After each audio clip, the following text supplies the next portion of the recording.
Débutons par le nettoyage de nos bottes d'hiver en cuir. Alors, avant toute chose, avant de commencer, on s'installe on protège la surface de travail, on s'installe proche d'un évier parce que c'est important d'avoir de l'eau et on s'équipe de guenilles et si vous avez des gants, vous pouvez mettre des gants si vous ne voulez pas vous salir les mains et on sort tout notre matériel nécessaire. Alors, on commence, on enlève les lacets si les bottes ont des lacets, on retire les fausses semelles pour les laver ou enlever la mousse, la saleté, et la plupart des fausses semelles peuvent même se laver à la machine. On s'assure que tout est sec, que le fond de notre botte aussi est sec et on vide s'il y a du sable ou des trucs dans le fond de nos bottes. Comme ça, on va pouvoir commencer à les nettoyer avec de l'eau. Alors, tous les produits que je vais utiliser aujourd'hui dans la capsule, c'est des produits qui sont disponibles en ligne, peut-être sur une autre marque en magasin, un autre format, mais les noms vont rester les mêmes. Alors, on commence avec de l'eau tiède et puis on utilise un savon à cuire. On utilise nos vieilles brosses à dents, question de recycler les produits. Et on y va comme ça, on fait une mousse généreuse partout sur la botte avec la brosse à dents, les coutures, partout. Ça.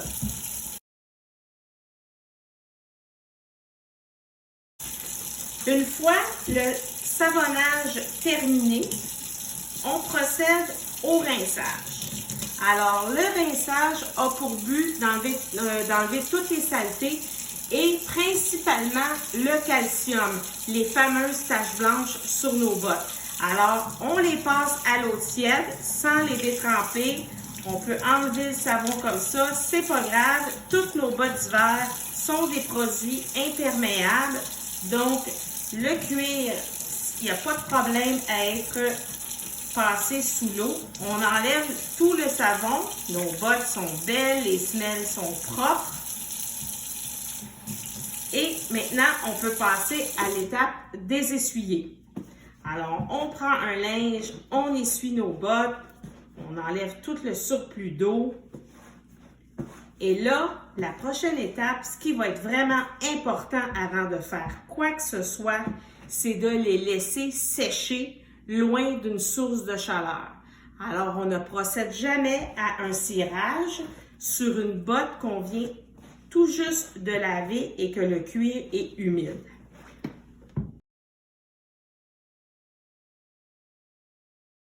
Alors, magie, la botte est sec.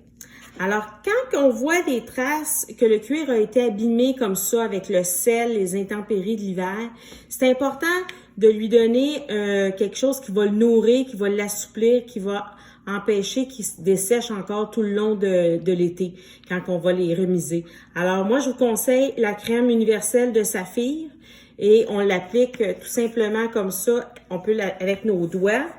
Ce que j'aime quand on applique avec nos doigts au lieu d'un linge, c'est qu'on utilise moins de produits et la chaleur de nos mains fait que le produit pénètre dans le cuir.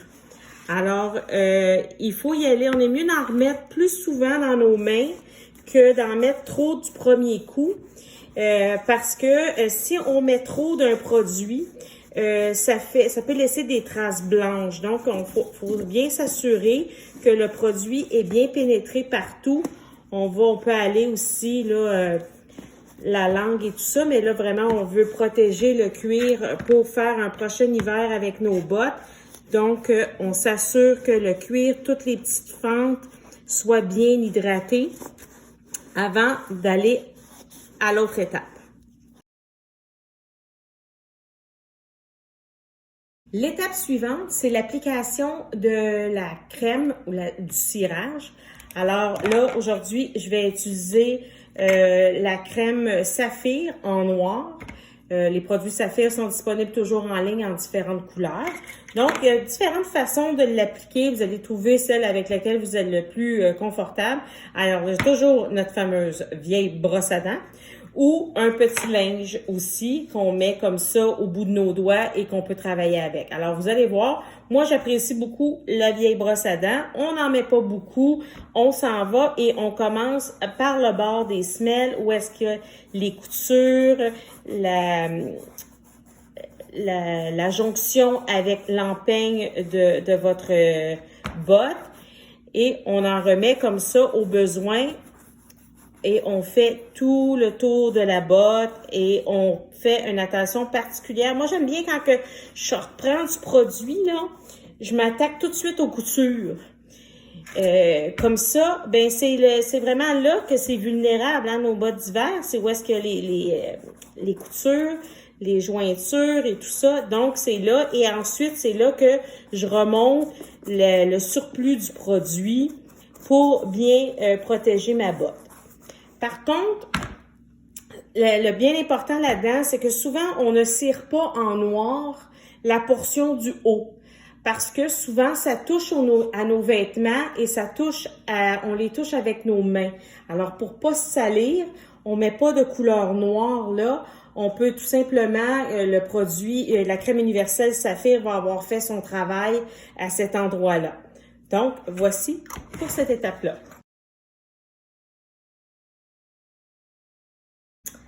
Alors, ensuite, une fois que le cirage est sec, qu'on ne sent plus d'humidité au toucher de la botte, donc on poursuit avec le brossage. Alors, c'est bien important.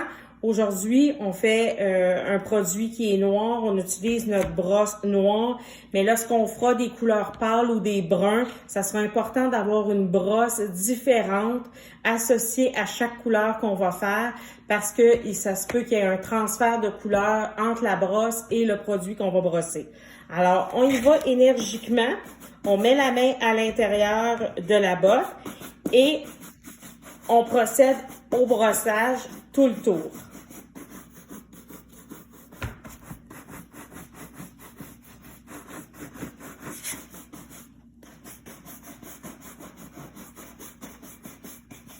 C'est le temps de vous pratiquer, vous avez beaucoup de temps, donc c'est un bon passe-temps.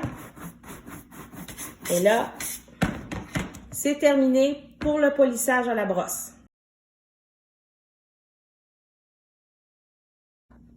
Alors, la dernière étape et l'ultime, c'est le polissage avec le linge. Alors, sur le site, on a des linges spécifiques au polissage, mais on est à la maison, on peut pas sortir, on veut pas faire livrer juste un linge, alors on peut utiliser tout simplement une guenille propre et douce et on polit.